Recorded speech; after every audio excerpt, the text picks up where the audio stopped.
All right, guys, we are back with another episode of This is Talking Through the Medias, and we're doing a recap. We're going to record, we're pre-recording this because I just didn't feel like going live, and I didn't even announce it to the YouTube audience. So sorry, guys, I didn't. All we're going to talk about is some lame show called Peacemaker. The most awesome show ever on DC. I almost said Disney. On the HBO Max, and whatnot. So episode 8 just wrapped up, and when I told Daniel that I wasn't going to do a live show, he freaked out. Like, what the hell? Like, what the fuck are we talking about then? Like, I want some damn Peacemaker talk. So what's up, Dave? Thanks for talking with me about this. What's up, man? No problem. This will be a fun season finale to talk about. Yeah, I'm thinking that it's that this is one of the best things that Warner DC proper has ever done. Like, as far as like a TV show. Like, my all-time favorite TV show was always Smallville. That's 10 solid years. They did a real decent job with that series. And I was thinking, but with the quality obviously of HBO Max and things like that, I always thought that I knew the potential of these shows that were coming to HBO Max would be huge. I never thought that they would be, this great. What do you think was ultimately the thing that makes Peacemaker stand out above? It's something that's not really done in superhero shows. Yeah. And it's just the humor is different, and just how the team together is a whole different than what you usually don't see in superhero stuff. Yeah. So it's kind of like something new that you don't, and that's why I think people liked it, because it's just wild and crazy but awesome at the same time.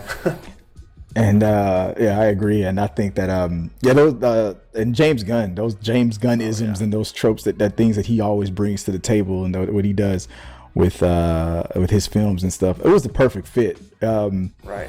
Back in the day when James Gunn was going through his drama,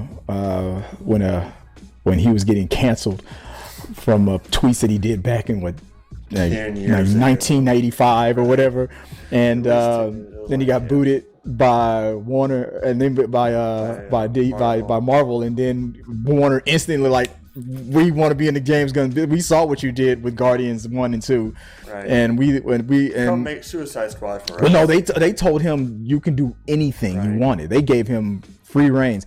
He could have done Superman if he wanted to, but I want to do this. He chose Suicide Squad, and I'm so glad he did. I think that this was.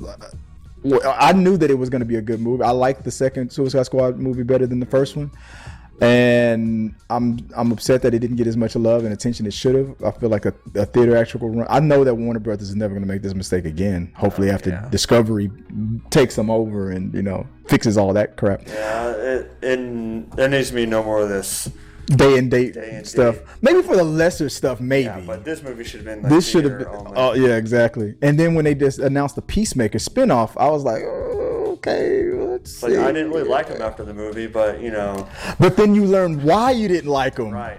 In this series, and and that just tells you that anytime you do good storytelling and character development, the worst.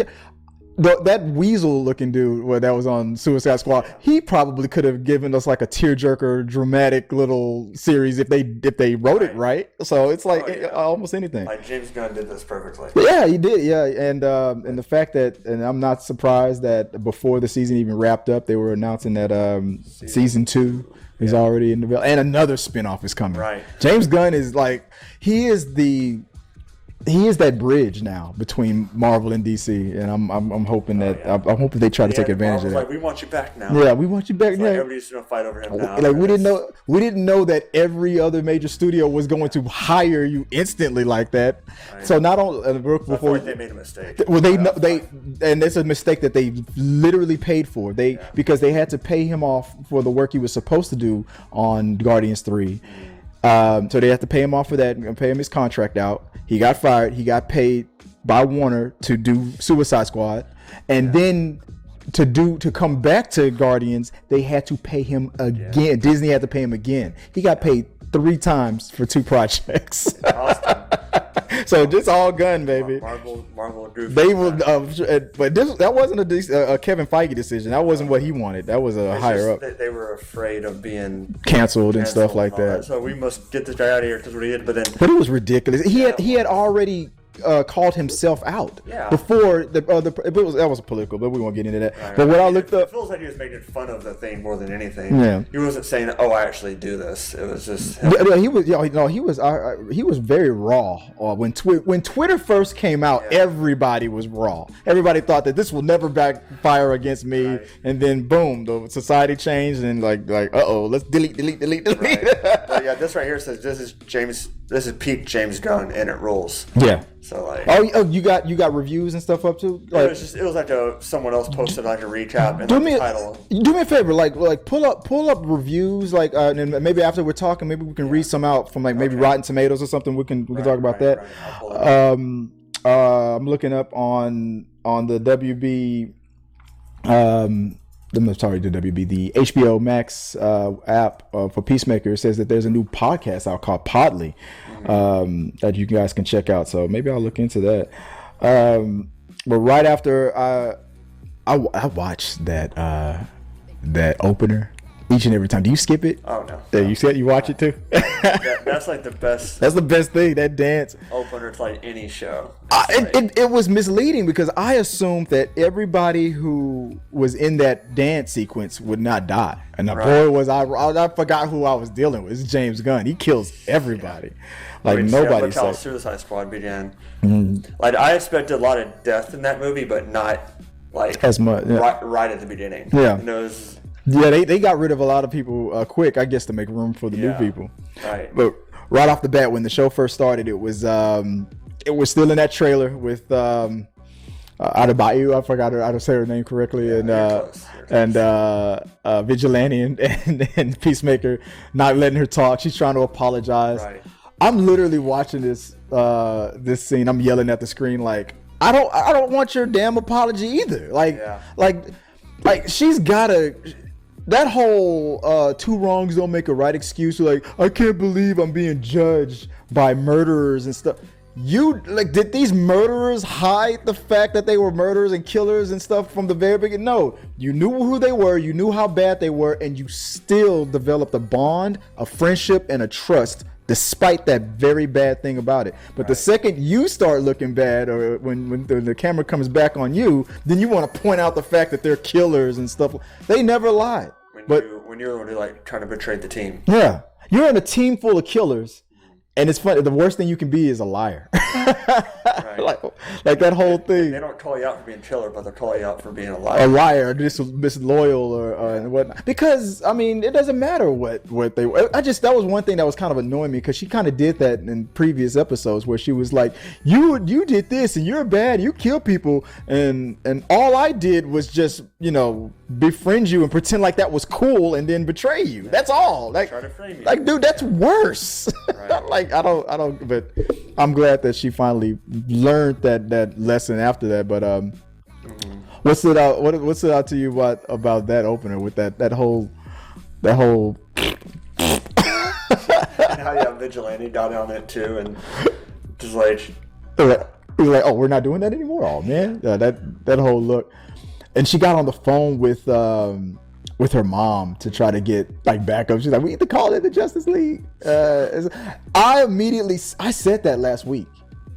I said the second I saw that big cowl thing, I said, oh no, this is a job for Superman. Forget this. Like you cannot handle this gig. But they handled it pretty good. Yeah, and of course the way they took out the cowl. That was brutal, man. What was the helmet called? That human torpedo. That was speaking about the helmets, like when they were lining up the helmets and what they were gonna do, they had a plan. They had the anti-gravity activate anti-gravity, and she accidentally activates it. Like, deactivate. Then they couldn't get it. I knew something bad was gonna happen when that plan was coming together. Like, this is a solid plan. Look at this team. Nothing's go right. Yeah, and this team. And and then after they had to abandon that, they tried to get Eagly to drop the helmet into the barn. It almost. I mean, She was right. I mean, there's no damn way that Eagle knows exactly what you're talking. Put the helmet on top of and obviously Eagle thought he meant barn meant tree, I guess. But okay. It was like yes, and then a hard right into the bushes, and that led to that whole thing with Peacemaker seeing his dad. Yeah. And being haunted. Conscience. Yeah, he's like, no, so which is kind of cool to me because it's like, which means he'll be in season 2. Like even though he killed his dad, it'll just be like his. Because at the very end, you see him sitting next to Peacemaker. Next to him, yeah, on his trailer. So he's gonna be haunted by that. To me is interesting because the White Dragon was like very racist, very open with it, very as brutal as Peacemaker can be. Like he was 10 times worse. To have that kind of like a Dexter. Have you ever seen that TV show? I know about it. Have that dark passenger where Dexter his dark passenger would try to guide him, and it was his father trying to tell him to stick by the code, don't break the rules, and obviously Peacemaker's dark passenger is gonna be with all the racism and like kill them all and try to make him fall into his darker urges, I guess. It's gonna be an eternal struggle. You'll never be rid of me was really interesting. Basically, I'll just kind of all of what he's been through, that his father will always be there in his head. After all that's happened between his brother and now his dad. Yeah, maybe we'll see a ghost of his brother every now and then too. So, yeah, what was the thing when the one butterfly was telling him about their plan? Why were they flashing back to his childhood? I didn't understand that. When it's towards the very end, right before they kill the cow. Oh, I think he was just. I think that was John Cena's character, or Peacemaker, just kind of relating that their plan. And what she said to him, she said, "You took a vow for peace and all that," and he was trying to connect he was connecting the two. I made this oath because of my brother. The butterflies are trying to do with the greater good to try to save the planet. They need to force us to stop killing the planet to save us to save us from ourselves, but at the expense of our freedom, they take over humanity to save humanity, kind of a thing. Gotcha. And that's one thing I understand. I was nervous. I'll get to that at the end, but I was nervous about that. But before we move on to that one, because I'm gonna get to that too. I'm fast forwarding while we're talking. Dyer infiltrating the barn. Yeah. That whole thing, like. How he's able to play it off and so nervously, and it's still a word. And he was throwing up even though he was scared to death. I didn't know if that. I thought any moment that he was busted. I was like, there's no damn way you're gonna survive this. I mean, but he ends up getting outed. But at the expense of his not I'm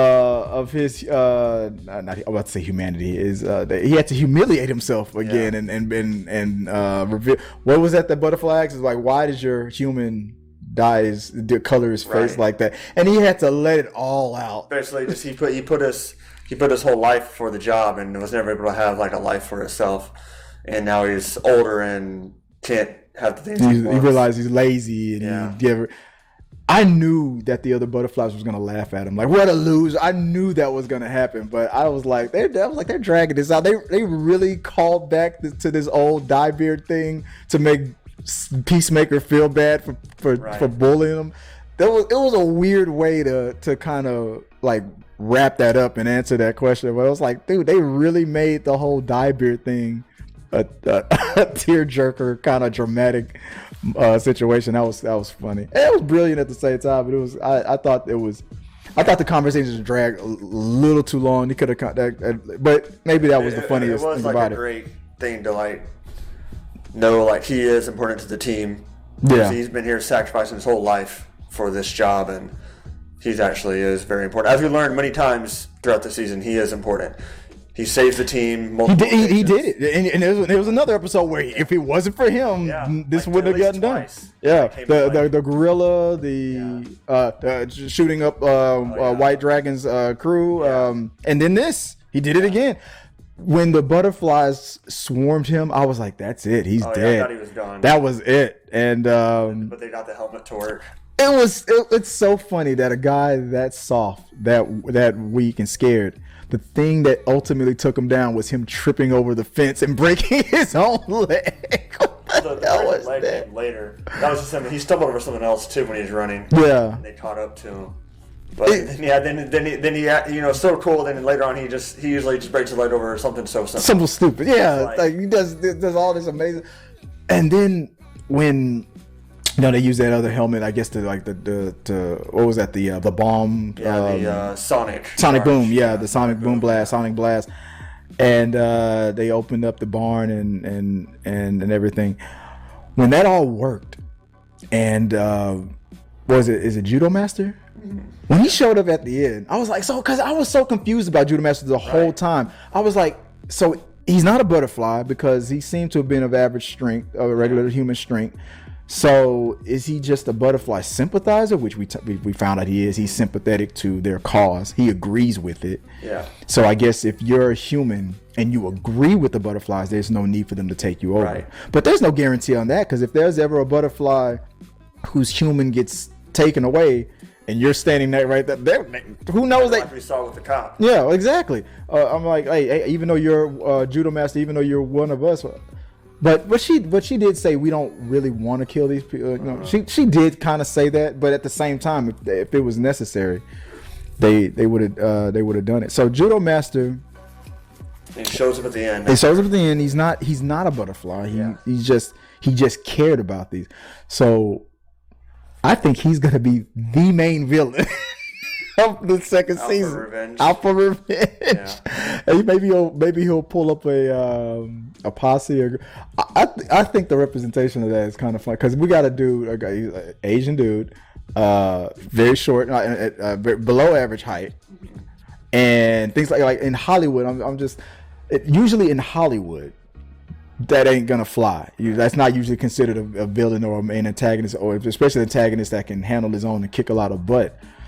But they did it. James Gunn did it. Like the dude, every time, especially when his height was made fun of, dude, you do not mess with the Judo Master, dude. You learn real quick that this dude.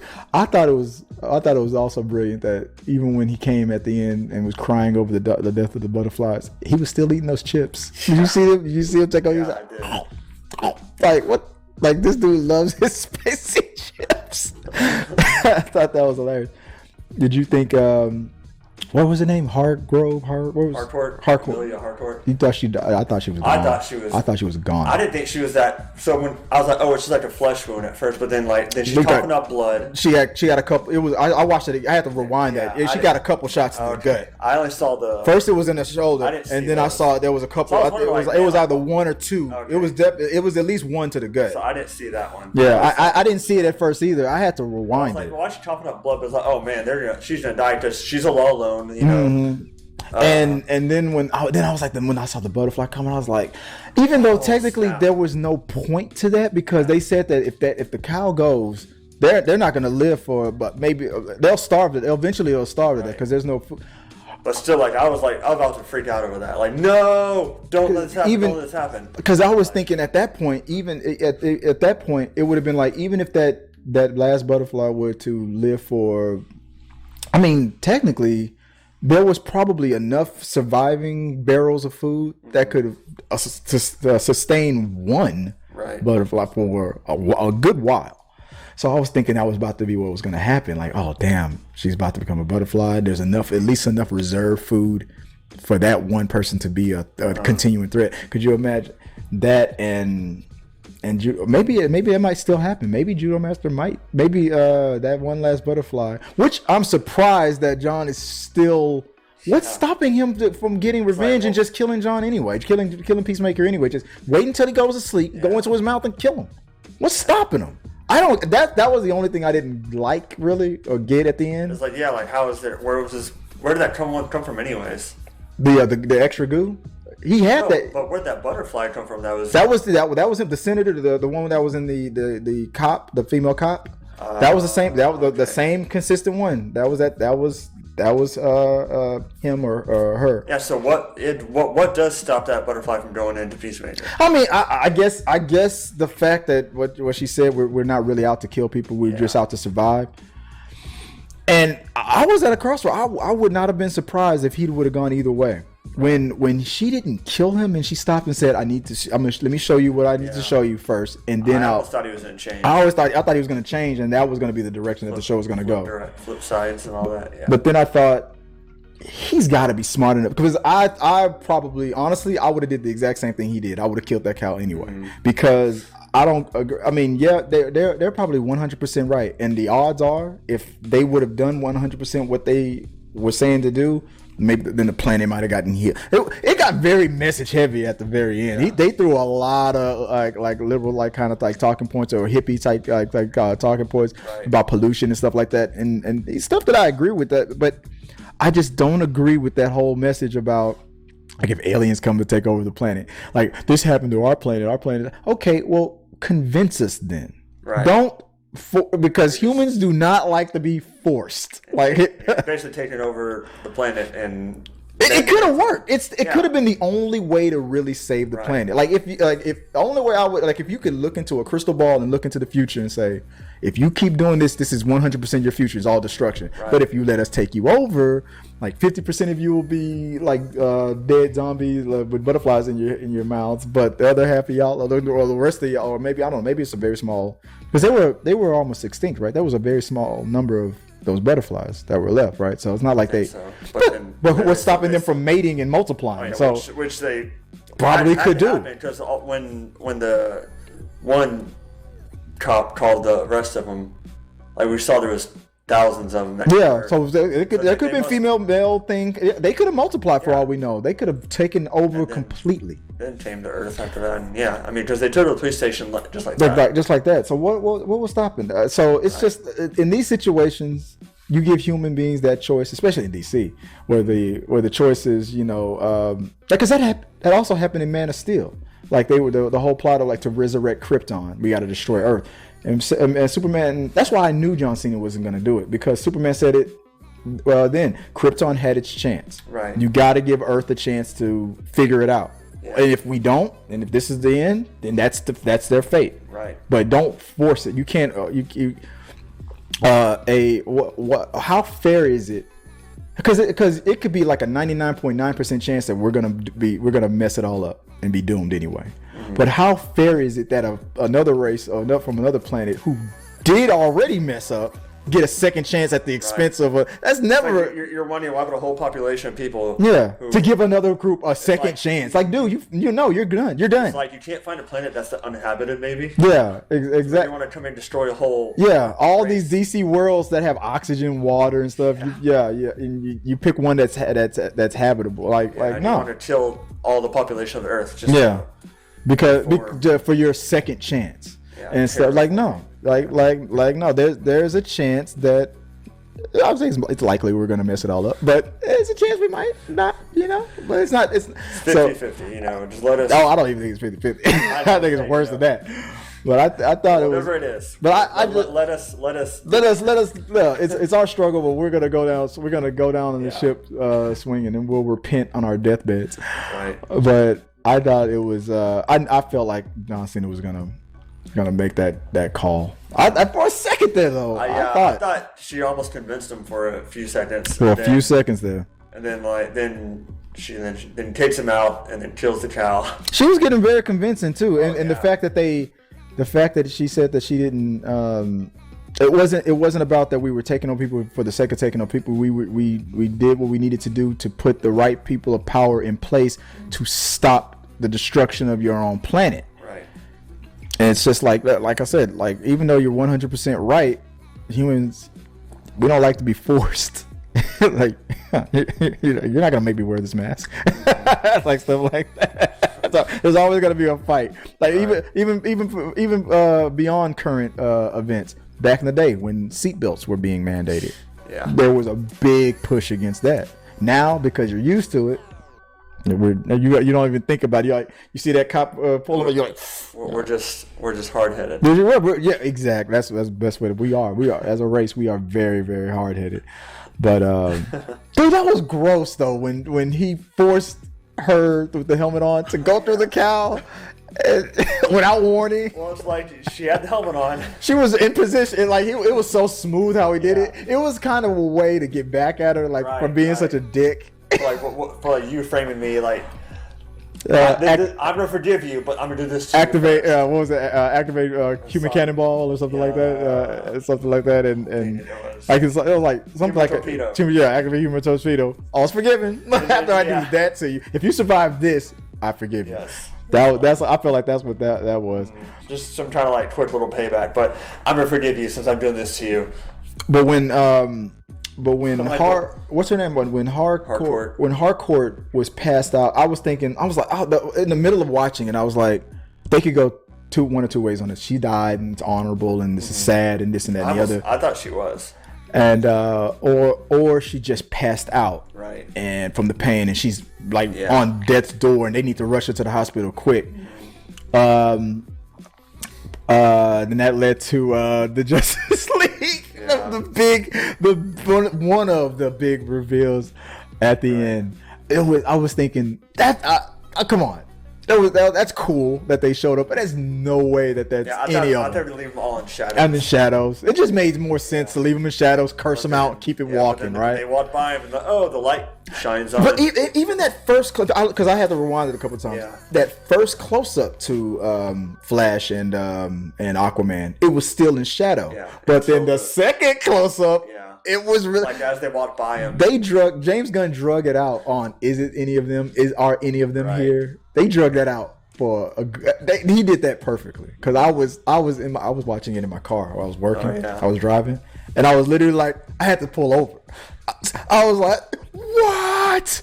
Holy shit! Yeah. That's fucking Jason Momoa. And the line that they gave him, I was kind of shocked that Momoa, that Aquaman would make fun of himself with the whole. What did Peacemaker say to him? He denied it about. He said, "Yeah, you're showing up too late." Well, yeah, like you're late, and then he also like something about bestiality, basically. Yeah. With fish. Yeah. And he's like, no, and then he like denies it, and then the Flash says something. Yeah. He goes, he says, I'm so tired of that fucking rumor. Yeah. That's what he says. And then Flash goes, it's not a rumor. It's not a rumor. He's like, fuck you, Barry. Yeah. Obviously, it made sense for those two characters because we've seen Aquaman be like raw like that on the Harley Quinn cartoon and stuff like that. Superman, he's not gonna curse. Maybe Diana wouldn't either. It's kind of like beneath her. They didn't have Flash curse, but for some reason it felt okay for Aquaman to do it because it makes him seem tougher and it kind of almost helps the character, makes him cooler. Like Aquaman is willing to come to the Peacemaker and throw a couple of F-bombs. That was kind of cool, but they kept but the actor who plays Flash, Ezra Miller, him coming. I was surprised for it. I was surprised for like 5 minutes until I remembered he cameoed in the first Suicide Squad. I forgot about that. To arrest Captain Boomerang. Yeah. And when I remembered that, I was like, oh, it made sense. It made sense but what that scene told us more than anything, in the DCEU, the Justice League is still together. Yeah. All of them. I mean, Batman obviously wasn't going to be there because he's like, I got better things to do. Yeah. Like the major powered beings can handle that. Yeah. This is not a Gotham. It made sense for Batman to be there. Maybe Batman was dealing with something in Gotham. But Warner Brothers has always been touchy about Batman. Right. You're not going to use Batman all the time because it's still one of their most profitable IPs. So it was why Batman never showed up in Smallville. They wanted when they instead of using Green Arrow, they wanted Bruce Wayne. They wanted Bruce Wayne and Batman. I mean Bruce Wayne and Lex Luthor to have a working relationship, and then Clark was like the odd man out. Like they both like that's what I read. But because they were in the middle of like rebooting Batman, it's like Warner Brothers they're very protective of that property. Like you can't just use Batman for any damn thing. I mean, like in the Green Arrow show, they reference Bruce Wayne. Yeah, but you don't see him in any of. You never see him. Yeah, no. They are very very protective of that franchise. You didn't talk about him. You didn't reference him, but just you won't. So seeing him is and then on top of that, who would it have been? Technically it should have been Affleck, but he's not going to do it. Team, So even if they did do it, if I was to do it, I would have had the Bat Jet just hovering in the sky at the very least. Who's to say Robin wasn't in there or something like that? I mean, because Wonder Woman, she was there, but did she She was deep in the shadows. Yeah. I'm saying how did she get there? Well, it's been established like after the second Wonder Woman movie, now her flight is kind of kicked in. Yeah, but then it's always been back and forth with her. Justice League, she didn't fly at all. Yeah, exactly. So it's but this is current now. This is definitely after '84. So I'm thinking if they do another Justice League, but the Justice League movie is still based after Wonder Woman 1984, and she was not able to fly at all. So it's like. 1984 was a flashback, which means she always could fly. If she gained her ability to fly, she just didn't do it in Justice League. But they kind of retconned it. They kind of retconned it and it made it weird. It's confusing. Can she fly or can she not fly? They opened it up to. I feel like when we see Diana again, I feel like she's gonna be full on flying. I think they're slow. Like they're realizing they should have had her flying all along, and they kind of slowly tweaking it, and then she's gonna be full on flying. I think that's what they're doing. Or the jet, or the invisible jet. It's confusing, But I think that's what I feel like is going on. But go ahead. I almost thought the way Vigilante fell to the ground after he got shot. That would have been a sucky way. I knew he wasn't gonna die. But I was worried for a second. It's like he just kind of just how he just fell. It was a shock. I wasn't worried about it. Yeah, but it looked pretty fatal at first the way he fell to the ground. Yeah, the dude survived all the things that he did survive was fun. Right. Oh yeah. And then the grenade. But I mean, I was worried for a little bit until we saw him again. If the next spinoff that they're talking about isn't a vigilante one, because vigilante is a unique character because he could almost be their answer to Deadpool. He's almost like the way they're doing. He's almost like a Deadpoolish kind of a character. So, but we do have to talk about that awesome fight scene when they all come together. Which one? When Peacemaker, Vigilante, and Harcourt came out together, that was an awesome. How they come and fight all the butterflies and kill them. Yeah, that was I was like, that is so epic. Just seeing that. And even Waller's daughter, she was. Oh yeah. Even she came in. Later, after she saw Harcourt on the ground. That proved that she, even though she never really embraced the lifestyle, that obviously her mother still trained her. She obviously had that training. And then Viola Davis. Speaking of which, Viola Davis. The other big surprise. Yeah, very. I was shocked. I thought the computer thing would be all that we would get from her, but for them to actually show her. Because I think you only heard her voice really. No, she was on the screen. She was on the computer screen. But we never actually. But then but this was a actual shot when her daughter was outing out. Yeah, everything. That I thought that was a cool twist. Now what is Katniss gonna do? Because it's Katniss, right? That where Viola that Amanda Waller runs, right? Is it Katniss or is it the other one? No, she named it. It's not Katniss. Belle Reeve. No, that's the prison. Isn't that the prison? Well, that's the prison. What are you talking about? The secret organization that does the Suicide Squad. I think it's Katniss, isn't it? But anyway, now it's called out now. It's 100%. And really, that's all it takes is a press conference from this lady that we don't know. Well, obviously there's credibility because they can prove that she's the daughter of who Jay says, and obviously Amanda Waller works for the government. So I guess that maybe that is. To do the right thing but to go. I mean, I know she's your mom, but you don't do that to Amanda Waller. I don't think she'll take out her own daughter though. Maybe her daughter-in-law. Teach her a lesson. Yeah. I know. That'd be. I know one thing. This is not the thing that's going to take down Amanda Waller. That character, But she's going to be able to spin it, thorn in her side, and she will, and she will probably, just like she punished the people who betrayed her at the end of the Suicide Squad and making them do this. This is probably what's going to keep her daughter in the show. Yeah. Because obviously you pissed mom off. Because that would have been it. She was out after doing this, and she was out. Yeah, she was done. But now, you're in. Yeah, you are in. Betraying my team after go and make everything right. Now it's because Amanda Waller has too many connections to be taken down by anybody. I mean, she's got too many connections. You're not taking down Amanda Waller. She knows where all the bodies are buried, and she, even upon her death, she's a thorn in your side. She knows what to do. But I think that was just a plot for her to stay for keeping her daughter in and all that. And then we fast forward to the end where we showed Dyer was working at Bell Reeve. Oh yeah, and I like how he had the picture. Yeah, from the car. Yeah, it's always good. There's never a bad time to rock. Right. And I liked how he had that memory. And then what's his face? Judo master at the end eating his chips. I'm showing it right now. He was crying while eating those. It was kind of funny. That is funny. But the whole thing with him getting up in the morning to feed that last golf. Yeah. That was. I'm like, unless. Like, whoa, like, I guess it proves that they're not just out to murder. I guess that's what that proved. But that's a lot of trust. Like, dude, you're still gonna hang out with the human who made you the. You're a better bug than me. I would have taken over Peacemaker in his sleep. Right. I guess unless Eagly is protecting him. I guess. Right. But. Eagly. That was some trust. Moments.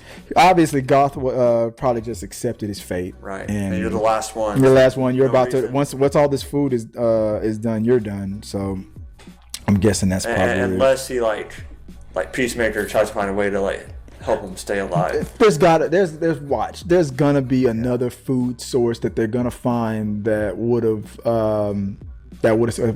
That to me seems like the thing that they should have focused on. Finding another before you do, because your survival only depends on this one creature, this cow surviving. And once that cow is gone, you're only a couple weeks, maybe at the most, a week or two. Yeah. When all the reserves was all the food destroyed in the barn? Yeah. But Peacemaker had some, but they were in drums, so I'm sure some of it survived. Some of it was in shipping. Some of it is out there. Yeah. So Goth could be around for a while. Right. But to me it just didn't make sense that they would be that dumb to not look for nothing. No food on Earth consists. The universal rule is for a planet to have life, it has to have water. It doesn't necessarily have to have oxygen, but water. So water is what they needed. They do breathe oxygen. They needed oxygen. They needed water, but none of our food was good. It was good enough, and there's no way to work. I mean, with the element, there's no way to try to make something brand new. I mean, you mix some salt together with some this and that. You can make some stuff. If you would think that an alien species like that can travel between planets could figure out what their food is made of. We make formula for babies, right? Like when we don't want to breastfeed, that's adapt somehow. Yeah, but that's me just trying to defend the butterfly, I guess. Right. But screw those guys. Who cares? But I mean, obviously he's not gonna kill him. I guess he's just gonna let him live, and then he's just wait for his time to die, and that was it. Right. But to go from all that to being fed like that on a porch, like a pet, mm-hmm. I don't know. I would have thought. That would have. I don't know. He's a better butterfly than me. I would have killed Peacemaker in his sleep. Right. But overall, what'd you think about the whole series? Man, it was just didn't know what to expect, but man, I was impressed every week. It kept building. It was fun. It was a fun ride. Fun watch. It was a fun ride. So wasn't so serious, right. But had some moments that were serious, but real serious. Yeah. It was definitely had a mix of the humor and the action and the serious moments. I can't wait to find out what that spinoff is going to be, right. And I can't wait for season 2. Mm-hmm. I hope we get more major cameos like that. Yeah. I was convinced that Batmite was going to be the big reveal at the end, but I'm glad I was wrong, and I'm glad that they went the way they went. Right. And they managed to not only shock me but make me like scream at my phone. What? I was nuts. Like just like in silence, like stunned in silence, like whoa. Wow, like Neo, wow! But I can't wait to find out what they do next time. I'm already upset that I need this and this whatever that spinoff is. I need that heavy rotation. I wonder if they're not going to announce it until they have that DC fandom event again. When's the next one would be the last one was like early in January, right? That would mean like next year. I don't know. It was last year. Yeah, they did one last year, but the next one, the most recent one that I remember, because I covered it. What? I mean, this is. It was at the end. It was at the end of December. You're right. I think it was at the November, December. It's going to be this year sometime. Okay. I feel like it was in the fall. I remember covering. I was. Because I've been doing this with you since like.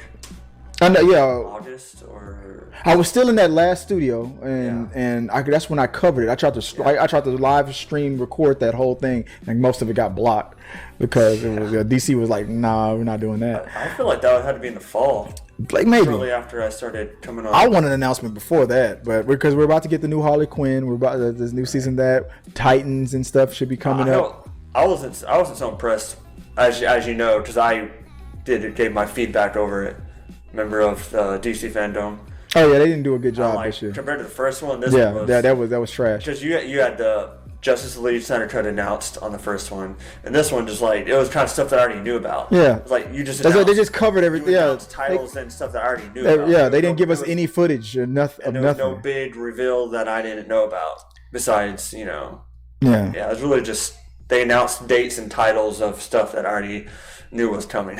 If they would have given us those trailers or behind the scenes stuff of the making of like Black Adam and all that stuff, that would have been great for me. But it was really just all announcements and movie, which we already knew. Yeah, you can't announce something we already know about. That's stupid. Like that's why I was not so fond of fandom. Yeah, that was a trash dome. The first one was great. It was amazing. You had so many announcements. That's because basically they announced, Aquaman already. They announced Shazam was doing a sequel. Yeah. So this year they just gave us the dates for all these movies we already knew were coming. Well, okay, we knew it was eventually coming. And so it was kind of just like a letdown compared to the first one. What do you predict for season 3? Like, who do you want to? What DC villain or something that you're interested in? For Peacemaker? Yeah, I got one in my mind. Yeah, I mean, I don't know what to expect. I didn't know what to expect out of this season, so like, it's gonna be something kind of wacky again. There's not. I like Kite Man from the Harley Quinn cartoon. That'd be fun. I want him. But not only do I want Kite Man, because I feel like in animation form and in real life form, I feel like Harley Quinn and Peacemaker might be in the same universe. It's just that we're looking at the Harley Quinn's adventure through animation, and we're looking at Peacemaker in live action. Those two wacky universes fit. Yeah, just because it's anime doesn't mean it's not the same universe. Yeah, I want that version to be an ally. That version of Kite Man that's in the Harley Quinn animated series to come to live action. That's what I would want. That's what I'm hoping for. That's what I want. Anything from like reviews or anything like what people are saying? So there are a few on here. So first of all, it got 95% from the what do they call them? On Rotten Tomatoes? Yeah. On critic score? The critics, yeah. And 87% from the fan base. Or the, casual, I guess, just people who... So this one says, if you could have told me Book of Boba Fett, particularly after the terrific The Mandalorian is going to pale in comparison to HBO Max, the Peacemaker series, I'd have forced you into the cold shower to help you wean off the drugs. So Peacemaker makes for a great first DCEU TV show, expanding the world of the Suicide Squad and making the most out of its charismatic and hilarious cast. So there are a few more, but yeah, like who was that? What was that? What the first one I read was from Caffeinated Clint, and Raphael Montemayor was the second one. Oh, okay, cool. Peacemaker seems like a silly juvenile romp from the outset, but it ends up being a thought-provoking meditation of trauma, parental manipulation, the patriarchy, and so much more. Yeah. So yeah, basically all these people are saying good things about it. Cool. I'm thinking, yeah. Can't go wrong with the way Gunn knows how to. I wouldn't be surprised if they let Gunn handle like another team ensemble like a Justice League. Or here's one about James Gunn. It says, even in episodic form, James Gunn is an amazing storyteller who relishes in the wild and the weird. Original score 4 out of 5. Speaking about score, now did you listen to the lyrics of the song that was playing at the very beginning of the episode? I heard a word and I had to rewind it. And let me see if I can. And I had to when I heard it, I had to play it for my wife because I always like messing with her. Like, this will be the last thing that I bring up. Okay, so the song that was playing, I think it was from the same band. And let's get into the truck. I'm gonna read the lyrics to you real quick. Okay.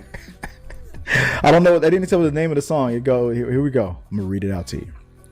It's in a rock and roll. It's obviously a rock and roll song. It's playing. Oh no, I don't got the captions playing. Let me see if I can bring the closed captions up. English closed captions. All right. Let me start over. All right. They're in the truck. They're driving and heading out after what they went through. And is it going to show me the captions? Did I not have it?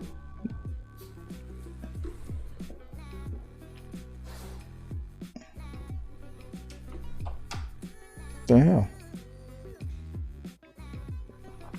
Let me see if I can do it. Sorry about that. Okay. If it doesn't do it this time, then I'm not going to worry about it. All right.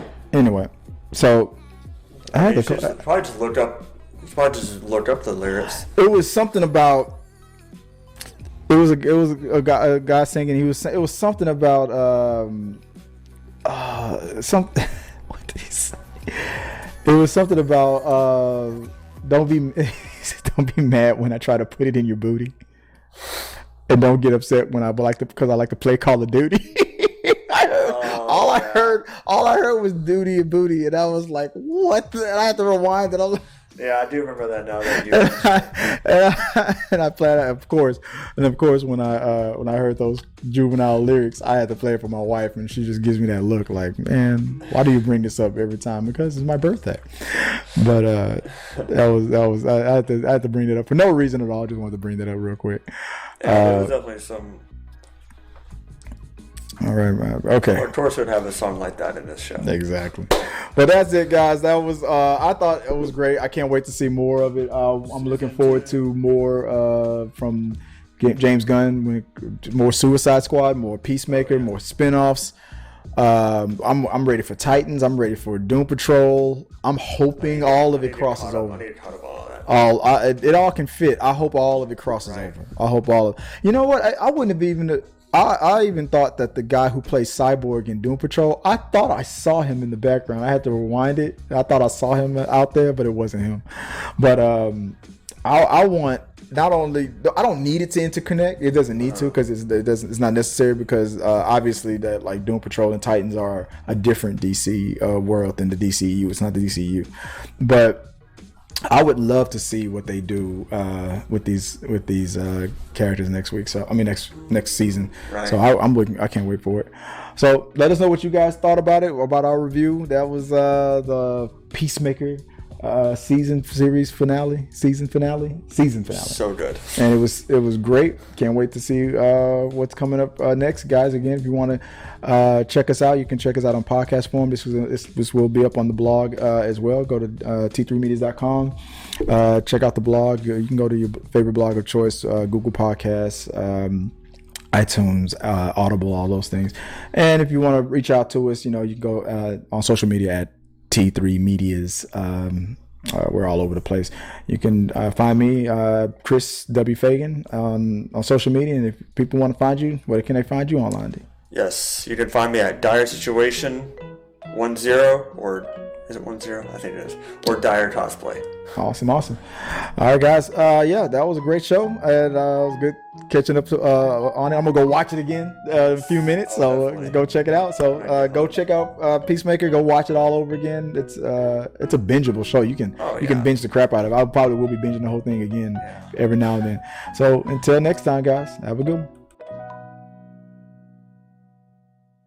Our supporters help make all this content possible, so make sure you check out our Patreon page so you can help us bring you the content you want. Push the pedal to the freaking metal. I'm turned up just like heavy metal.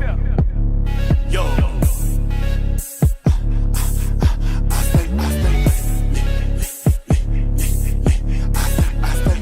Turned up on another level. Push the pedal to the freaking metal. I'm turned up just like heavy metal.